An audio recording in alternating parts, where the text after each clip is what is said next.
শাহাবুদ্দিন চুপ্পুকে রাষ্ট্রপতি হিসেবে রাখা হয়েছিল, কারা তাকে রাখতে বাধ্য করেছিলেন তাদের নাম প্রকাশ করতে বাধ্য করবেন না।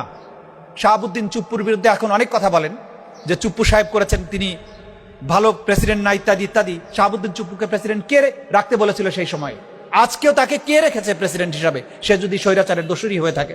জ্যোতিষীর মতো অতস কাজ দিয়ে গ্রহ নক্ষত্রের বিচারের মতো সংবিধানের ধারা বিশ্লেষণ করে যারা আমাদেরকে আইন বুঝাতে আসেন তাদের জন্য আমার করুণা হয়। যখন বিপ্লব হয়েছে, একটি নিষ্ঠুর স্বৈরশাসক পালিয়ে গেছে, শত শত মানুষের লাশ রাজপথে তখনও পড়ে আছে। সেই বিপ্লবের পরে যে সরকার গঠিত হয়েছে সেটা একটা বিপ্লবের সরকার। সেই সরকারের উপরে 1972 সালে সংবিধান বাইন্ডিং ছিল না এবং বাইন্ডিং এখনো নেই।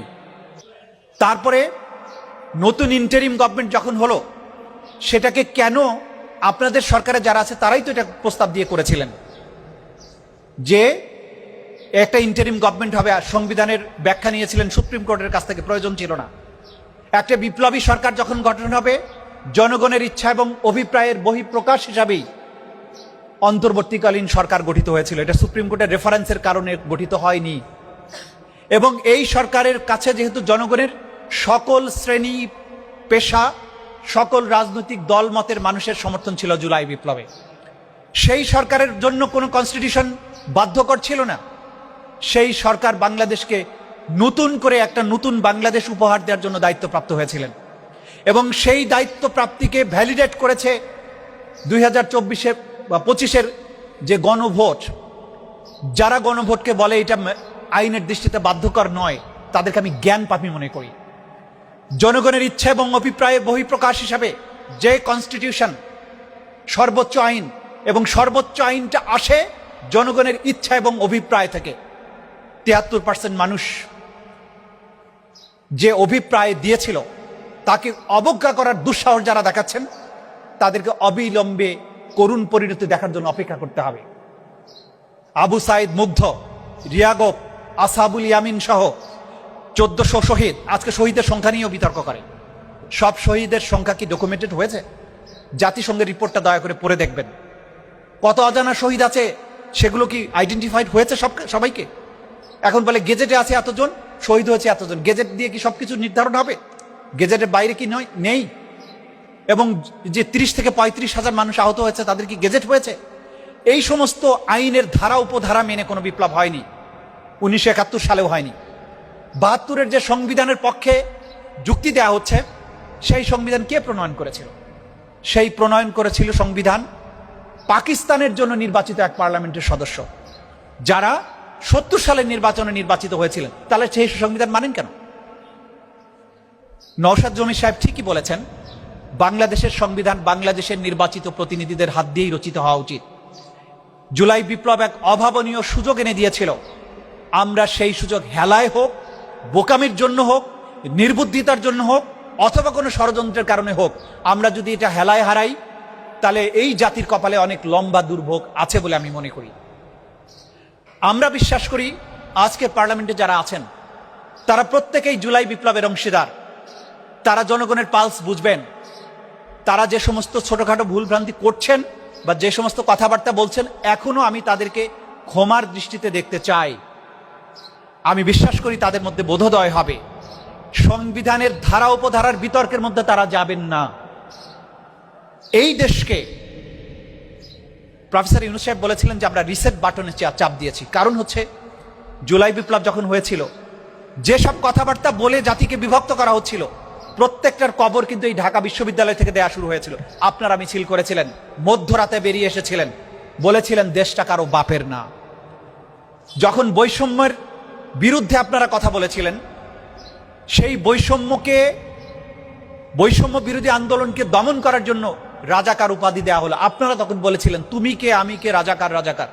এর অর্থ এইটা নয় যে রাজাকারকে তারা সমর্থন করেছিল, তারা বরং রাজাকার ট্যাগ দিয়ে ন্যায্য দাবিকে দমন করার যে প্রচেষ্টা, সেটার বিরুদ্ধে তারা রুখে দাঁড়িয়েছিল। হিটলার ইহুদিদেরকে যখন নিধন করেছিল জার্মানিতে, তাদেরকে সাবহিউম্যান বলতো, তাদেরকে আবর্জনা বলতো, জীবাণু বলতো। রুয়ান্ডাতে হুতু এবং তুৎসি সম্প্রদায়ের মধ্যে যখন যুদ্ধ হচ্ছিল, গৃহযুদ্ধ, তুৎসিরা সংখ্যালঘু ছিল, তাদেরকে হত্যা করাটা বৈধ করার জন্য তারা বলতো তুৎসিরা হচ্ছে ইনিএনজি, অর্থাৎ তেলাপোকা, এগুলোকে পা দিয়ে পিষে মেরে ফেলা যায়।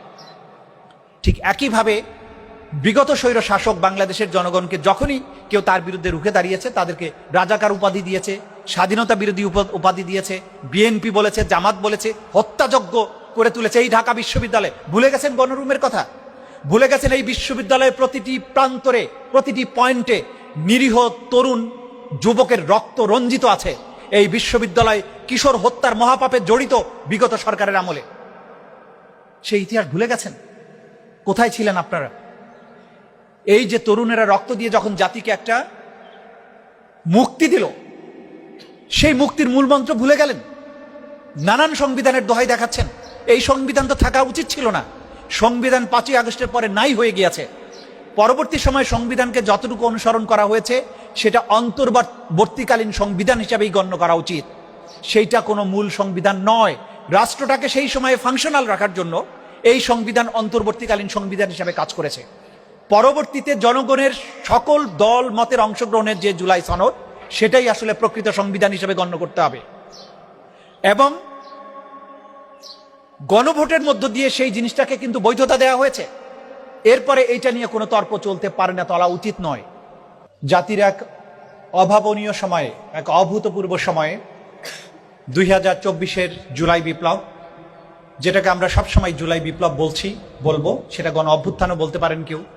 আমাদের কাছে ছিল এটা একটা জাতির জীবনের বিপ্লব। 4 বছরের বাচ্চা, 6 বছরের বাচ্চা আইডি কার্ডটি বুকে ঝুলিয়ে এবং কখনো কখনো হাতের মধ্যে নিজের নাম লিখে যখন গুলির সামনে যাচ্ছিল, যখন বাবা তার সন্তানকে কোলে নিয়ে মিছিলে যাচ্ছিলেন, যখন রাষ্ট্রের সকল পর্যায়ের বিচারক, আমলা, বিশ্ববিদ্যালয়ের শিক্ষক, প্রশাসনের ব্যক্তিরা পর্যন্ত পোশাক বদলিয়ে মাস্ক পরে হলেও মিছিলে গিয়েছিলেন। বিশেষ করে 3রা আগস্ট 2024 সালে শহীদ মিনারের সমাবেশে আমি নিজে দেখেছিলাম এরকম অসংখ্য মানুষকে। যখন মানুষ এভাবে সন্তানকে কোলে নিয়ে বুকের রক্ত দেওয়ার জন্য সামনে চলে যায়, সেটা তখন বিপ্লব হয়ে যায়। এবং এই বিপ্লবের জন্য যখন তারা, আমি আমার 3 বছর বয়সী, 4 বছর বয়সী ভাতিজার কথা জানি, তার হাতের মধ্যে সে নিজের নাম লিখে রাস্তায় নামতো। ওর বাবা জিজ্ঞাসা করেছে যে কেন নাম লিখেছো? বলছে যদি গুলি লাগে তখন আমাকে যাতে চিনতে পারে সেজন্য আমি নাম লিখে রেখেছি। এই আবেগ নিয়ে যখন একটা বিপ্লব সাধিত হয়েছিল, যার ফলে 17 বছরের নিষ্ঠুর এক স্বৈর শাসক দিল্লি পর্যন্ত পালিয়ে গিয়েছিলেন এবং এই বাংলাদেশে বিপ্লব সফল হয়েছিল। আজকে সেই বিপ্লবের সুফল ভোগকারীরা যখন বলে রাষ্ট্র আবেগ দিয়ে চলে না, তখন লজ্জায় আমাদের মাথা হেঁট হয়ে যায়। এটা রাষ্ট্রের সাথে, বিপ্লবের সাথে, জন আকাঙ্ক্ষার সাথে সুস্পষ্ট প্রতারণা এবং বিশ্বাসঘাতকতা বলে